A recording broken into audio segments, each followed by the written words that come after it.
प्रभाव मेष राशि वालों पर कैसा रहेगा।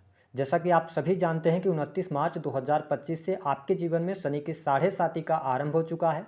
शनि की साढ़े साती का प्राथमिक चरण मेष राशि वालों आपके जीवन में चल रहा है। यह जो राशिफल है 18 मई 2025 तक के लिए एप्लीकेबल होगा, यानी 15 अप्रैल 2025 से लेकर 18 मई तक। इस युति के प्रभाव के कारण आपके जीवन में कौन सी घटनाएं घटित होने वाली हैं, विस्तार से हम इस वीडियो में चर्चा करेंगे। देखिए, जब हम शनि राहु की युति की बात करते हैं, चाहे वह गोचर में बने चाहे पत्रिका में बने, तो ऐसी स्थिति को हम संघर्ष योग के नाम से जानते हैं, या इस युति को पिशाच योग के भी नाम से जाना जाता है।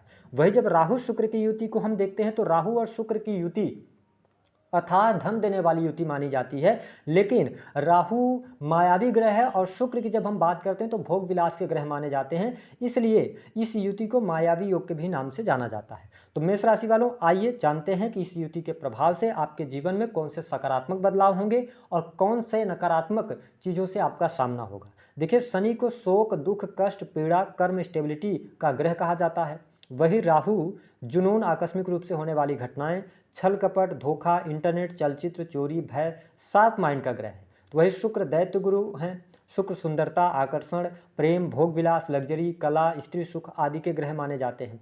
ऐसे में यह जो युति बन रही है मेष राशि वालों, यह आपकी राशि से 12वें भाव में बनने जा रही है। अब देखिए, 12वां भाव किस चीज़ का होता है? 12वां भाव आपके खर्चे का होता है, 12वां भाव मोक्ष प्राप्ति का होता है, हॉस्पिटल्स का होता है ना। और अगर हम देखें तो विदेश का होता है। तो जब यह युति आपके 12th हाउस में बन रही है और शनि आपके 10th और 11th लॉर्ड होकर 12th हाउस में गोचर करेंगे और शनि की साढ़े साती का प्राथमिक चरण रहेगा, तो आप निश्चित तौर पर जो लोग विदेश में रह रहे हैं या विदेश में रहकर ऑलरेडी काम धंधे में अपने लगे हुए हैं, उनके लिए इस युति का शुभ प्रभाव देखने को मिलेगा। साथ ही आप देख पाएंगे कि इस समय अवधि के दौरान आपके खर्चे में वृद्धि होने जा रही है। शुक्र राहु की युति जब 12वें भाव में है तो जितने ज़्यादा आपके खर्चे होंगे उतना ज़्यादा पैसा भी आपके पास आने वाला है। ऐसा नहीं है कि खर्च बढ़ता चला जाएगा, धन नहीं आएगा, धन भी आएगा और खर्चे भी आपके बढ़े रहने वाले हैं।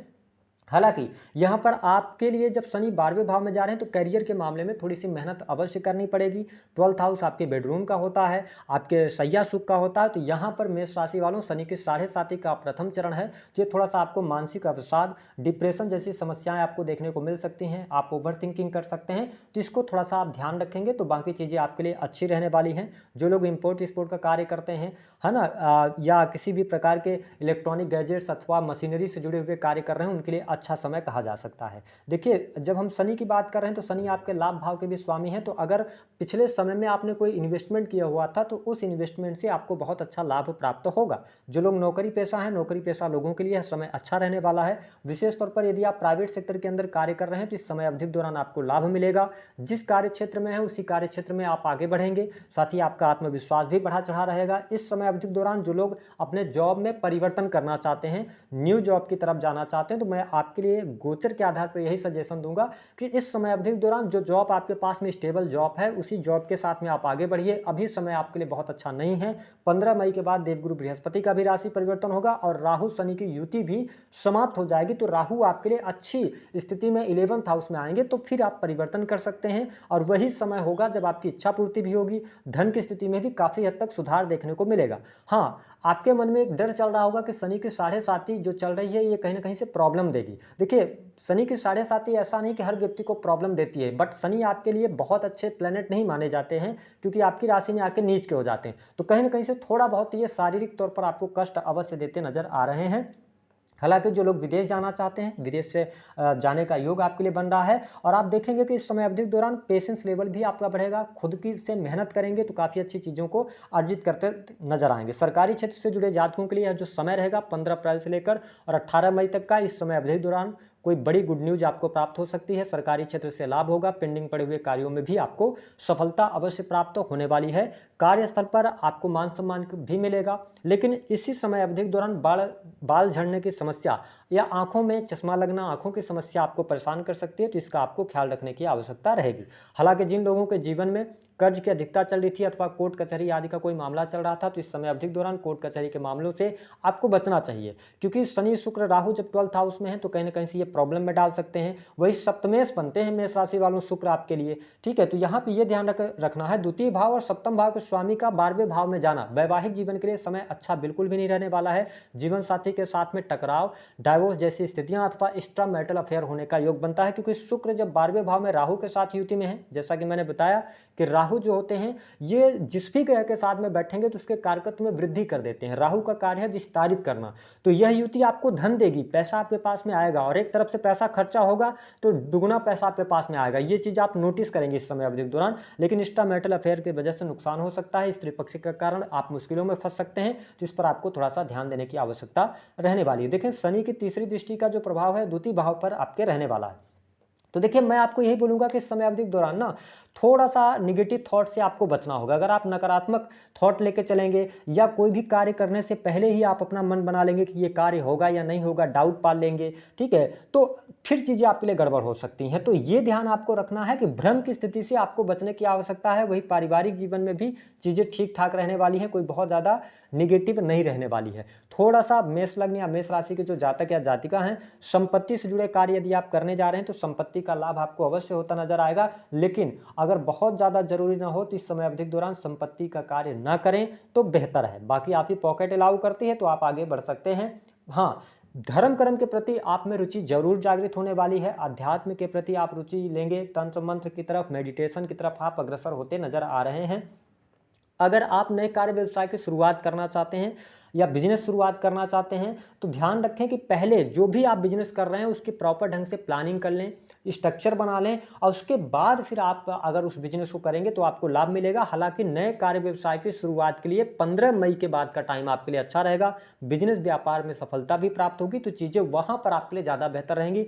इस समय अवधि के दौरान किसी भी प्रकार के बड़ी डील से आपको बचना चाहिए। देखिए, आपके राशि के जो स्वामी है मंगल, वो चौथे भाव से गोचर कर रहे हैं, नीचगत राशि में है, तो यह समय थोड़ा सा आपके लिए चुनौतीपूर्ण रह सकता है। इस पर आपको ध्यान देने की आवश्यकता रहेगी। जो लोग रिसर्च से जुड़ा हुआ काम कर रहे हैं तो चीज़ें आपके लिए यहाँ पर बेहतर रहने वाली हैं। कोई बहुत ज़्यादा निगेटिव स्थिति आपके लिए बनती हुई नजर नहीं आ रही है। हाँ, ये ध्यान रखें कि नींद की समस्या, मैरिटल लाइफ में थोड़ी सी दिक्कत, या आप में बहुत ज़्यादा अकेले रहने की इच्छा जागृत हो सकती है, ठीक है। किसी भी प्रकार के इलीगल ड्रग से संबंधित कार्य, इन सभी चीज़ों में आपको थोड़ा सा दूरी बना के रखना है। मित्रों के सहयोग से भी आपको बचने की आवश्यकता रहने वाली है। जो लोग अविवाहित हैं उनके लिए विवाह का जो प्रस्ताव होगा वो लगभग 10 मई के बाद आने शुरू हो जाएंगे, और आप देखेंगे कि 15 मई के बाद आपके लिए विवाह का भी उत्तम योग बनेगा, जो मेष लग्न अथवा मेष राशि के जातक या जातिका।